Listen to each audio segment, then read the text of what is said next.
ગુજરાતમાં છેલ્લા કેટલાક સમયથી અટકી પડેલી ગ્રામ પંચાયતોની આજે ચૂંટણી પંચ દ્વારા જાહેરાત કરવામાં આવી છે। આજ રોજ રાજ્ય ચૂંટણી પંચે પ્રેસ કોન્ફરન્સ કરી ગુજરાતમાં 8,000 થી વધુ ગ્રામ પંચાયતો માટેની ચૂંટણીની જાહેરાત કરી છે। ચાલો જાણીએ ગ્રામ પંચાયતોની સમગ્ર ચૂંટણી પ્રક્રિયા વિશે આ અહેવાલમાં। નમસ્કાર, BS9 TV ન્યૂઝ સાથે હું છું આપની સાથે જાસ્મીન। ચૂંટણીની જાહેરાત કરતા ચૂંટણી અધિકારી પ્રેસ કોન્ફરન્સમાં જણાવ્યું કે આગામી 12 જૂને રાજ્યની 8,327 ગ્રામ પંચાયતો માટે ચૂંટણી યોજાશે અને પરિણામ 25 જૂને આવશે। ગ્રામ પંચાયતની ચૂંટણીને લઈને 2 જૂને જાહેરનામું પ્રસિદ્ધ થશે। જાહેરનામું પ્રસિદ્ધ થતાની સાથે જ ઉમેદવારી પત્ર ભરવાનું શરૂ થઈ જશે। સાથે જ 9 જૂને ઉમેદવારી પત્ર ભરવાનો અંતિમ દિવસ રહેશે, જ્યારે કે 11 જૂને ઉમેદવારી પરત ખેંચવાનો અંતિમ દિવસ રહેશે। 9 જૂને ઉમેદવારી પત્ર ભરવાનો અંતિમ દિવસ રહેશે કે જ્યારે કે રાજ્યમાં 8,326 પંચાયતોની બેલેટ પેપરથી ચૂંટણી યોજાશે। 22 જૂને સવારે 7 વાગ્યાથી સાંજે 6 કલાક સુધી મતદાન યોજાશે। ગ્રામ પંચાયતોની ચૂંટણી જાહેર થતા જ આદર્શ આચાર સંહિતા લાગુ થઈ ગઈ છે। ખાસ વાત એ છે કે 5,115 સરપંચોની બેઠક પર મતદાન થશે। 44,850 વોર્ડ, 16,500 મતદાન મથકો સજ્જ કરાયા છે। 28,300 જેટલી મતપેટીઓ છે। 1,30 લાખથી વધુ મતદારો મતાધિકારનો ઉપયોગ કરશે। 25% OBC અનામત લાગુ થયા બાદ પ્રથમવાર પંચાયતની ચૂંટણી યોજાઈ રહી છે।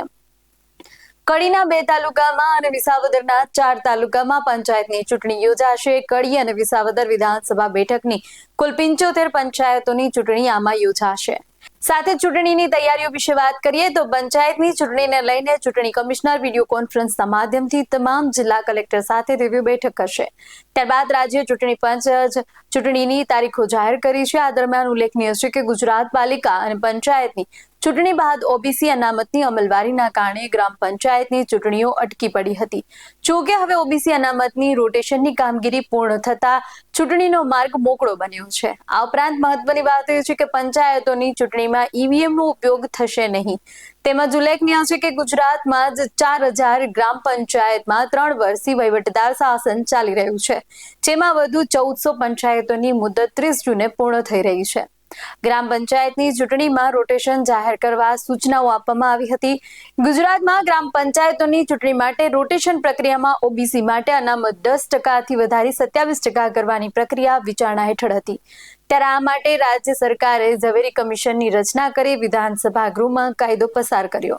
આ કાયદાને લગતી પ્રક્રિયા પૂર્ણ નહીં થતા ગ્રામ પંચાયતોની ચૂંટણી લંબાવવામાં આવી હતી, પરંતુ હવે તમામ જિલ્લા કલેક્ટરો અને સરપંચ સહિતના પદો માટે રોટેશન જાહેર કરવા સૂચના આપવામાં આવી છે। ગ્રામ પંચાયતની ચૂંટણી માટે અધિકારીઓને તૈયાર રહેવા પણ આદેશ કરાયા છે। અગાઉ રાજ્ય ચૂંટણી આયોગે તમામ જિલ્લા કલેક્ટરો, પ્રાંત અધિકારીઓને પત્ર લખીને ગ્રામ પંચાયતની ચૂંટણી માટે તૈયાર રહેવા આદેશ કર્યો હતો, જેમાં મતદાન મથકો મંજૂર કરવા અને તેની ચકાસણી કરવી, પ્રમાણપત્રો મેળવી લેવા આદેશ કરવામાં આવ્યો હતો। તેમજ તે ઉપરાંત કલેક્ટરને લખાયેલા પત્રમાં ગ્રામ પંચાયતોના ચૂંટણી અધિકારી તરીકે નાયબ મામલતદાર, મદદનીશ તાલુકા વિકાસ અધિકારી, વિસ્તરણ અધિકારીઓ તેમજ ચૂંટણી કામગીરીના અનુભવી કર્મચારીની નિયુક્તિ કરવાની રહેશે। પહેલા હું ગ્રામ પંચાયતની શેડ્યુલ બાબત વાત કરીશું, પછી બાકી અન્ય વ્યવસ્થા માટે વાત કરીશું। આજે અમે જે જાહેરાત કરી રહ્યા છે 8,326 જેટલા કુલ ગ્રામ પંચાયતની સામાન્ય ચૂંટણી અને પેટા ચૂંટણી બંને ભેગા થઈને કરી રહ્યા છે। એના બાબતમાં આજે અમે અનાઉન્સ કરી રહ્યા છીએ જે જાહેરનામા 2 જૂન એટલે સોમવારે 2 જૂન 2025, ઉમેદવારી પત્ર ભરવાની છેલ્લી તારીખ સોમવારે 9/6/2025, ઉમેદવારોની પત્રોની ચકાસણી તારીખ મંગળવારે 10/6/25 ને ઉમેદવારી પરત ખેંચવાની છેલ્લી તારીખ બુધવાર 11/6/25, મતદાનની તારીખ અને સમય રવિવારે 22/6/25 સવારના 7 વાગ્યાથી સાંજે 6 વાગ્યા સુધી। પુનઃ મતદાન જરૂર હોય તો મંગળવારે એટલે 24/6/25, મતગણતરી તારીખ બુધવારે 25/6/25 અને ચૂંટણી પ્રક્રિયા પૂરું થશે 27/6/25।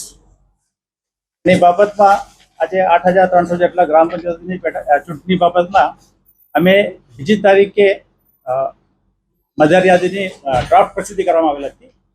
એની આખરી પ્રસિદ્ધિ ગઈકાલે કરવામાં આવેલ છે. એટલે ત્યાર પછી અમે જનરલી પ્રથા એવું છે, મતદાર યાદીનું ફ્રીઝ કર્યા પછી ઇલેક્શન માટે અમે શેડ્યુલ નક્કી કરીને જાહેરાત કરવામાં આવે છે. એમાં આજથી આજે 8,300 જેટલા ગ્રામ પંચાયતોમાં જ્યાં જ્યાં ચૂંટણી ચાલે છે ત્યાં આચારસંહિતા અમલમાં આવશે. આચારસંહિતા બાબતમાં 2021માં વિગતવાર કોમ્પ્રિહેન્સિવ ઇન્સ્ટ્રક્શન આપેલા છે, એ અમલમાં આવશે. અને પછી ગ્રામ પંચાયત ઇલેક્શનમાં જે નોટિફિકેશન વગેરે કામગીરી પહેલેથી અહીંયાથી ડેલિગેટ કરવામાં આવેલ છે પ્રાંત અધિકારીનું. જે જિલ્લામાં જે વિવિધ પ્રાંતોમાં જે કામ કરતા પ્રાંત અધિકારી જે SDM કહેવાય એનું અમે ડેલિગેટ કરવામાં આવેલ છે. નોટિફિકેશન પ્રાંત અધિકારી તરફથી કરવામાં આવશે. અને જે બે ખાસ વસ્તુ છે એમાં 2 ચાઇલ્ડ નોર્મ અને એક ટોયલેટની જરૂરિયાત, જાજરૂની જરૂરિયાતવાળા એ ગેરલાયકની નિયમમાં રાખવામાં આવેલા કારણે એનું એફિડેવિટમાં જરૂર નથી. એટલા માટે ગ્રામ પંચાયતમાં એફિડેવિટમાં આ પાર્ટ નહીં આવે. ખાલી એક સેલ્ફ ડિક્લેરેશન, એકરાર પત્ર એક રજૂ કરવાનું હોય છે.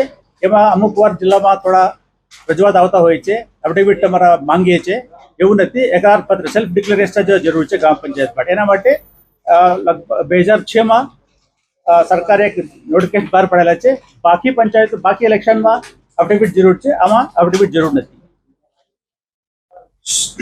અને જે ખર્ચની બાબત હોય તો ગ્રામ પંચાયતમાં જુદા જુદા વાર્ડની સંખ્યાના હિસાબે એ ખર્ચની જે એક્સપેન્ડિચર, ઇલેક્શન એક્સપેન્ડિચરની બાબતમાં નિયમો નક્કી કરેલા છે. એમાં 12 વોર્ડ સુધી ગ્રામ પંચાયત હોય તો એમાં સરપંચની ચૂંટણીમાં 15,000 ખર્ચ કરી શકે.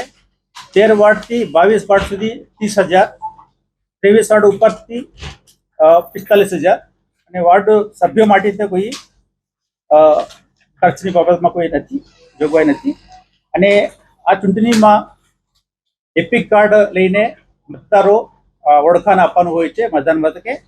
જેની પાસે એપિક કાર્ડ ના હોય, રાજ્ય ચૂંટણી પંચે 14 જે ઓળખાણ પ્રસ્તાવિત કરવા માટે જે નક્કી કરેલા છે, એ જે 14 છે એ હમણાં તમને યાદી આપીશું. એ યાદી પ્રમાણે કોઈ પણ વસ્તુ, પાસપોર્ટ હોય, ડ્રાઇવિંગ લાયસન્સ હોય, આધાર કાર્ડ હોય, એ બધા લઈને ત્યાં તેમના મતદારોની ઓળખ પ્રસ્થાપિત કરી શકાય, એના પરથી મતદાન કરી શકાય.